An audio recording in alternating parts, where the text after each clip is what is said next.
Well, well, well. Look who's back for another episode. Thanks for joining us. Thought I was kidding about the cups, didn't you? Hello again. Thank you for joining me back at Hobsquatch. I've got a couple exciting things that I would like to go through with you guys today. The first thing being, I think I might have come up with a proper table for rolling for the attributes that I had stated to you guys in the last video. Brain, brawn, soul. I think that you could roll for each individual main attribute, and I think that that would be sufficient, and you would take the points that you have and distribute them through the secondary attributes that are available. If I had my 3d4s and I wanted to roll for this table to see what kind of points I would get, if I would roll 3 1s, which is just a 3, you guys know math better than I do, that would equal a 0. If I were to roll anywhere between 4 and 7, that could be a 1. If I were to roll anywhere between 8 and 11, that would be a 2. If I were to roll a 12, that would be a 3. And I think that is a pretty good place to start, because if you take a roll for each of these 3 main attributes, you have the potential of getting either really bad rolls with 3 1s on 3 rolls, which probably isn't going to happen because you've got 3 dice, volatile numbers. It helps you, it can hurt you. But rolling for stats anyway can help you or hurt you. It really doesn't matter what you decide to do.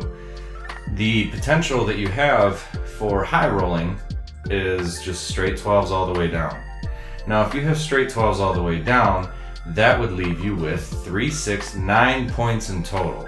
So if you have 9 points in total, you could put that to, and mind you, each roll is going to go to each main attribute. Now you can take whatever score you had and you could stick them to whatever attribute you think would fit you best, but you wouldn't be able to take the 3 rolls, take the overall number, and just distribute it however you want. I think that would make for an overpowered character in the beginning. And a lot of RPGs don't do it that way for that very reason. The best thing I think that you could do is think of it this way. I rolled, let's say, an 8, which I do believe I said is good enough for a 2. Now, if you have a 2 and you want to put it into brawn, you can use that 2 points to put a point in whatever secondary ability is in brawn. It doesn't matter. You don't have to pick, or you don't have to pick specific ones that are set out for you already. You can either pick strength, you can pick vitality, or you can pick combat mastery. Now, with that being said, this applies to the other 2 main attributes as well when you make your rolls for those.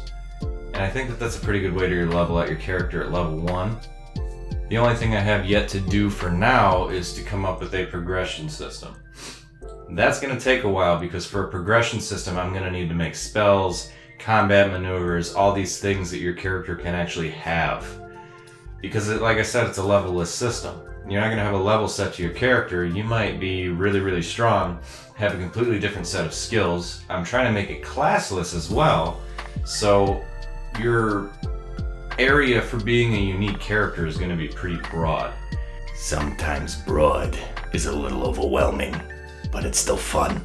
Now that I think that we have a roll table set up, I need to come up with something for a point-buy system. Not everybody likes to roll. Some people like to take an average number, distribute it how they want, and I think that that's fair. A lot of the time I think I see a point-buy system of 10 points distributed however, but the highest you can get is 9 with the rolling table, so I'm going to have to come up with something a little bit smaller, see what the averages are in rolls. I'm going to have to actually do that by hand to see how that's going to come out. On to the second thing that I think is pretty exciting is one of the people who's been watching my video. His name's Mark Goldfine, or Goldfein, I'm not sure how to pronounce that name, but he has decided to work with me on this game, and he's actually been making me some art. And it's the couple things that I have are just 5-minute basic rough drafts of what actually the Hobsquatch is going to be. Now I want to brand this as the Hobsquatch, but it's also something I wanted to set as a beast for the setting. The Hobsquatch. a mythological creature said to be a hoblin that is mixed with something far worse, maybe through mutation or dark magic. They are known to frolic the forests, and all sightings indicate that they are not dangerous unless you stumble into their territory. Once you do this, it is known that a Hobsquatch may tear you limb from limb with the ease of picking apart a chicken carcass. Do you dare venture into their territory?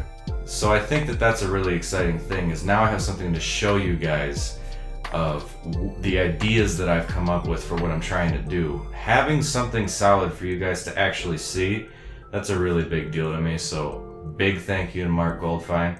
I think that you've done me a great service just by offering to do that. Everybody likes free art, right? And as we keep going and going through the mechanics of what this game is actually supposed to be, we get through all of the stats, we get through how the attributes are supposed to be applied to your character, how you're supposed to use them in certain situations, what these situations are going to be like, whether it be combat, dialogue, exploration, puzzle solving, anything that you could be doing in the game. We're going to roll through all that so everybody knows what all the actual rules are of the game. And then I really want to get into the world building of what my world is actually going to be like. Hopefully I'll be able to bring you some kind of visual aid to help you get a picture in your head of what this is supposed to be like. I'm going to go through races. I'm going to try to go through a bestiary. I'm going to try to go through pretty much anything that you would want to see in an actual setting. Because that's what this RPG system is going to have, is its own setting. I've always wanted to write a story for something, and I think this is the perfect way to do it. You've made a game, you've made something that's fun to play, and you've made a good lore that people like. Like I said, that lore is going to be really, really heavily inspired by things that I like in franchises, and Fable's a big, big hitter for me. And I think you'll see that when you see more of the beasts that are yet to come, more of the lore that's yet to come. But I think I'm going to have a lot of fun making that, especially making that with you guys, because I want to get suggestions. I want to hear what you guys think about what's going on.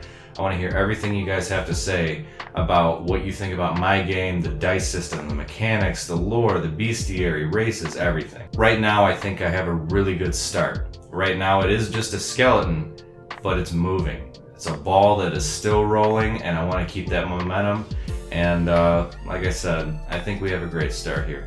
But thank you for watching Hobsquatch for my 5th video. I really, really appreciate everything you guys have been doing for me as far as supporting the videos, commenting on the videos, telling me what you think about the content that I'm putting into them. It's all been a great help to everything that I'm trying to do. It gives me a lot of motivation to continue doing everything that I'm putting into the game. But as I said, thank you. Hobsquatch, 5th video, out. If you'd like to see more finished product from this artist, go to markgoldfineart at instagram.com. Here are a couple examples. If you liked the video, be sure to give it a like and subscribe. Thank you for watching.